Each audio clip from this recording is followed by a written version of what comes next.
So the green tea ale, this is its fourth year. It's exactly as it's marketed. It's green tea. We use green tea, black tea, and lemon zest. The original version had some ginseng in it, but not this year. So, like I mentioned, when we were upstairs or downstairs. We have one of the guys down in the brew house zesting lemons to put in this. So this is a really nice, refreshing summer beer on a really hot day. It's popular with both male and females, and it's exactly as advertised. Like I was mentioning, it's there's nothing really hidden in there. It's green tea, black tea, and lemon zest, and that's what. The recipe has changed a little bit because, like you said, exactly. Ginseng. Yep. I remember me and Ken tried it. I think 2 years ago. I think 2 or 3 now, and it was really interesting to try, but the ginseng just turned us off on it. Well, yeah, this is probably, we were saying around the brewery. I just started working for the brewery 3 months ago. My background's with Topps Beer Magazine and Toronto Beer Week, and I do the Great Canadian Beer blog. And so I've been around the industry for 6 years in Ontario, and I can say with great certainty that this is the best version of the green tea that's been produced.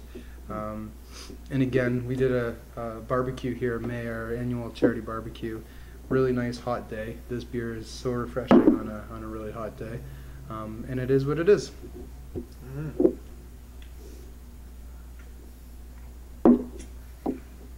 Oh, that's tasty. Yeah, it doesn't have that thing on the background anymore. I never had the other one, so. And the little bit of bitterness you'll get off that is a combination of the little amount of hop that we use, but also the lemon zest. And lemon zest comes through right in the finish. Yeah. On the nose, you're going to get a lot of that tea. You'll get a little bit of that citrus in the nose, but yeah, it's like definitely on a hot day. Yeah. Refreshing beer. Yeah. Oh yeah. And we do it in the 650 ml bottles. Some people say it's a table beer. You can share it. This beer is a beer that you drink to yourself.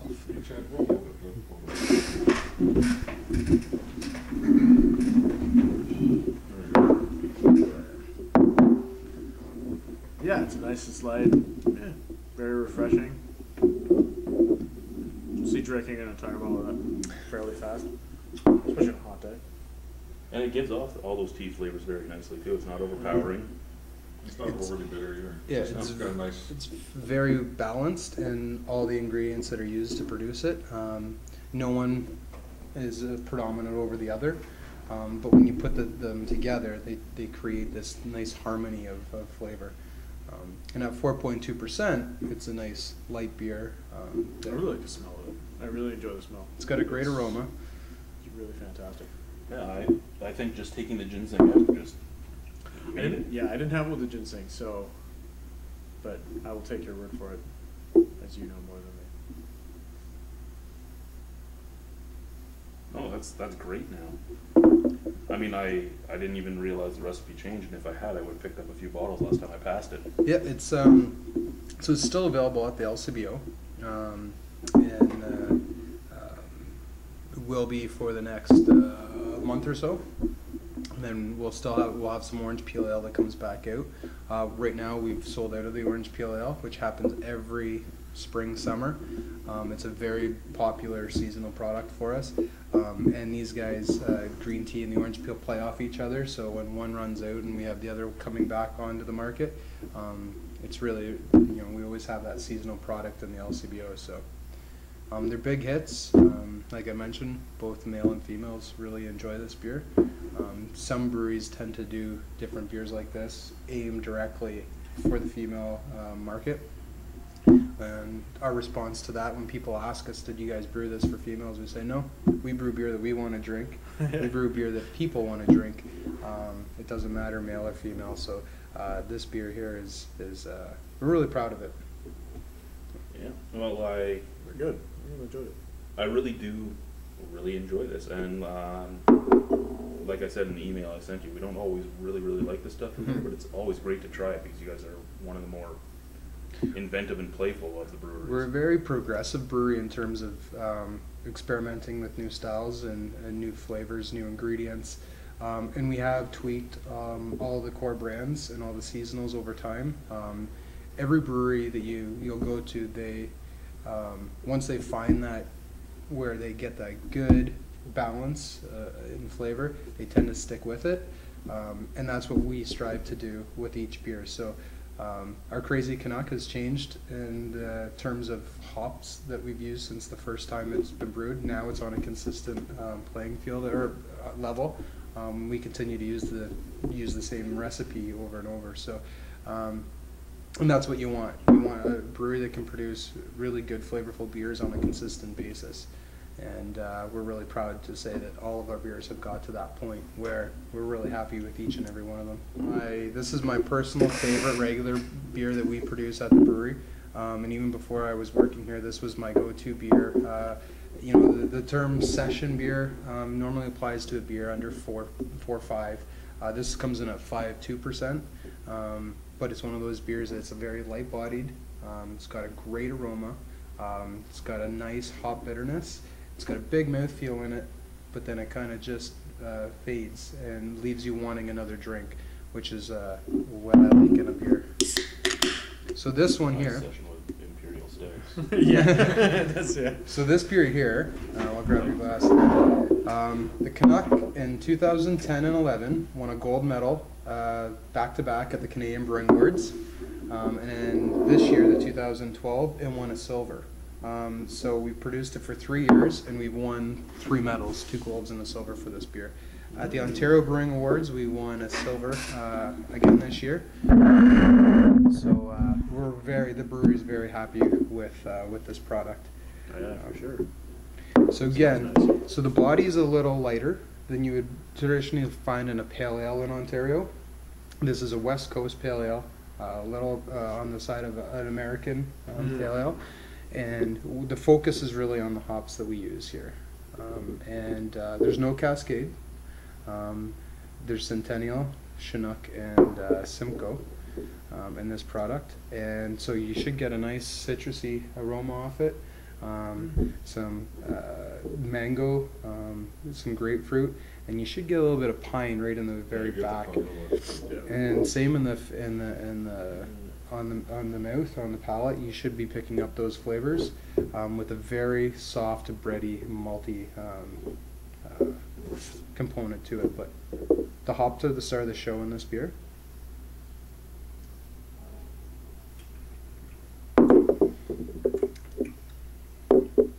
And this is, like I said, this is a beer we're very proud of for all the medals we win in. I'm not a big fan of pale ales either, but this is decent. Well, it's a beer too. Like I said, that it's you can, when you're at the bar and you get a pint of it, you tend to order another one once you're going through, because it's a very light-bodied beer for all the amount of flavor that you're bringing in. It's also really balanced well too. It's balanced in terms of it doesn't have that big malt bite. The hops are a refined hop, and so you get a lot of the flavors. It's a little more, it verges on the hoppier side, but the light body just lets all the flavor shine through and gets you ready for the second sip. Has the recipe been changed a little bit in this as well? We've tweaked this recipe since day one, yes. And because this is not nearly as much of a pine bomb as it was. Like, this is actually good now. Well, no, like for my own personal taste, I could actually sit down and enjoy this now. Where the first time I had it, and then the second time I had it, which I purposely did to Lachlan because I had it once before him, it was just a pine bomb, really. Like, there was other flavors in there, but that's what I was getting the most. And now I'm getting a lot more of the fruit. So I don't know. I may have liked that because I'm a big gin drinker. So having a beer with a big pine bomb on it might not be so bad. Yeah, you get West Coast hopping on this, and the pine's really, for me, I get it in the very back of the aroma. The hops play really nicely together, and it's a perfect marriage of hops that we use in this beer. And again, on a hot day, on a cold day, whatever, this beer is a beer for all seasons. And you know, with the Pan Am Games coming up in Toronto and the Summer Olympics, you know, we expect some big things out of this beer. We've been getting a lot more licensees requesting it because people are asking for it, and that's all, you know, I can say really about this beer. It has a soft spot in all of our hearts here at the brewery. We all regularly have it in our fridges at home, along with the others. But this is one we're very, very happy with. Yeah, I can see this. I really enjoy IPAs. Specifically, like I'm looking at that bottle right now and going like, yeah. I'm liking that IBU count. So yeah, I could definitely see. I like really strong stuff. So this is good though. Yeah, for sure. But I don't know if I had an IPA or this, I'd probably still go with the IPA. And it's at 5.2%, different beast. This is a pale ale, just but at 5.2%, and you're getting all that hop flavor. It's you're getting more than, it's $2.50 at the LCBO, so it's a very good bargain. I really like getting falcon punched by hops though, so I just like huge hop flavor. It's a good way to put it. This is very good. So this one was the beer that kind of started the whole, I'm not going to say trend, but the whole seasonal segment of the Ontario market. So this came out in 2006 for Toronto Festival of Beer. It was so popular that we decided to continue brewing it. And it's gone on to win a lot of medals, and public perception of it was really strong. The brewery did receive some letters and phone calls about the name, and Devil's Pale Ale 666. We have a hearse outside that's fully wrapped and has skulls and fire and stuff, and we just like to have fun. This brewery is all about having fun. So this beer is more malt forward. It's a nice mahogany color. And the hops again shine through. It's a nice balance of flavor. You get a little bit of malt and sweetness up front that gives way to the hops. So it's big. It's 6%. And cheers. It's also the very first can I collected. Really? What started my immense collection. Yeah. I had this one. So you can see, like, people were confused when the brewery first released it and called it a pale ale, but the pale ale only refers to the style. Pale has no reflection on the color. So a mahogany color here for this beer. A little chestnut brown. And, we use 666 kilograms of hops, 6.6 kilograms of hops, of malt, and 6.6 kilograms of hops, 66.6 minutes of boiling, 6% alcohol, and we just celebrated its birthday. It was produced, the very first batch that was put into that was brewed was on June 6, 2006. So we wanted to keep, they wanted to keep it really fun, and so we had a birthday party for it at the brewery here. We had some cupcakes and stuff, and we encouraged people on our Facebook page to send in their best Devil's Pale Ale photo. And still, to this day, it's a fan favorite with people for both the packaging, the product, and everything that goes with it. So, cheers.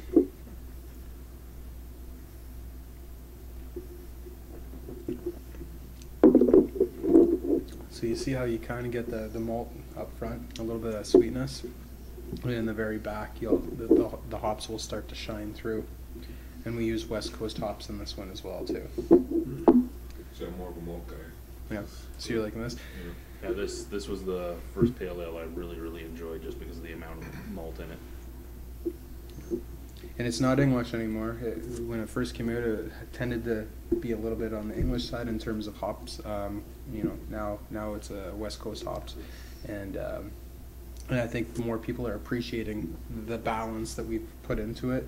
So you get that malt sweetness, then you get that big hop bite, and then it all rounds together, and it makes it very solid. At 6%, it's a little. It doesn't show 6% when you drink this beer. No. And that's one of the key things that our brewers are very good at is making big beers or bigger alcohol beers that mask the alcohol, and that's hard to do as a small craft brewer. So you guys had the robust porter that came in at 7%, but it had it in there, but it didn't taste like a 7% robust porter. No, it was great, and Yeah. I did the bad thing of drinking 3 bottles one night on a live broadcast.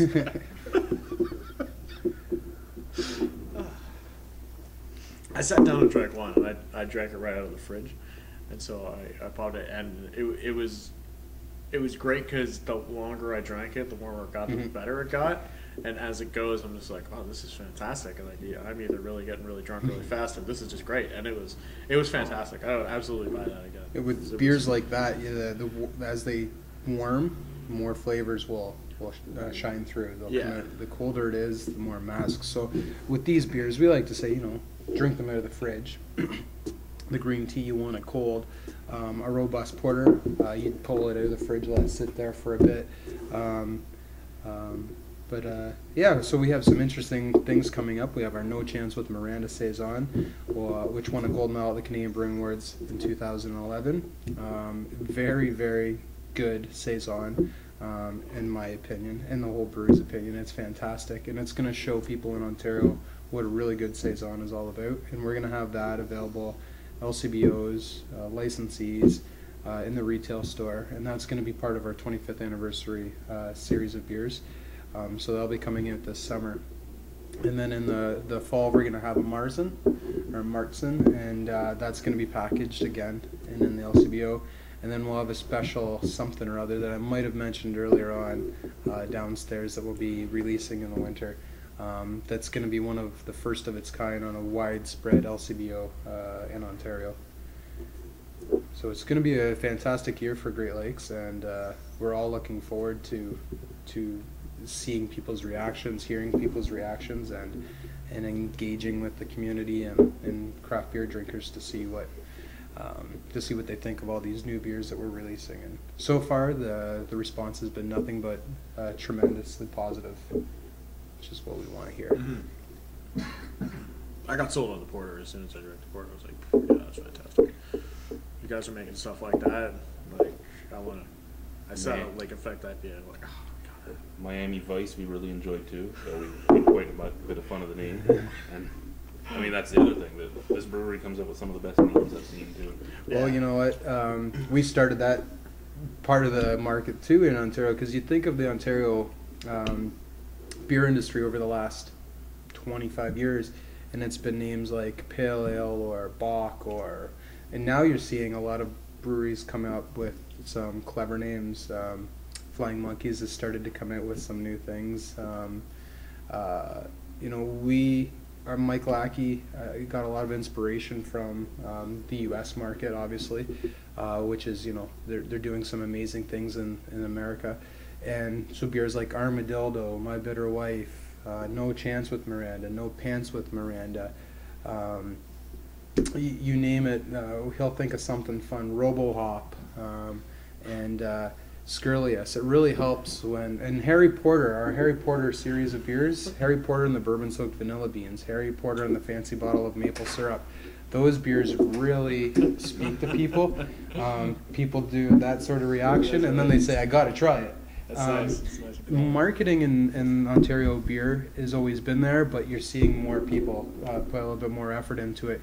And the great thing about our breweries, when we do come up with these clever names, people try it. But what they're going to try is a good beer. It's not. The name is one aspect of the beer, but the beer has got to stand up for on its own, and that's where if we brew it, give it a good name, people will go, I got to try it. They're going to have another because the beers speak for themselves. A lot of people aren't going to take. A lot of people are going to think, okay, this is way too serious. I don't know if I'm going to like it. Now, at least when you got a good name, even if you don't like the beer, you got a good bottle out of it. So, it's another way of actually pulling people away from macro beers. And I've been trying to do that a lot lately, just pushing people to go, like, you don't have to drink this stuff. It's not required. Nobody's telling you won't be a Canadian if you don't drink Alexander Keith's, You're still a Canadian if you drink other beer. We do. We like to have fun. This brewery here, and like I said, my background's in the industry. This brewery here has been doing a lot of good things over the last number of years. But the best thing about this brewery is everyone in this place loves craft beer and loves the industry and has fun in the industry.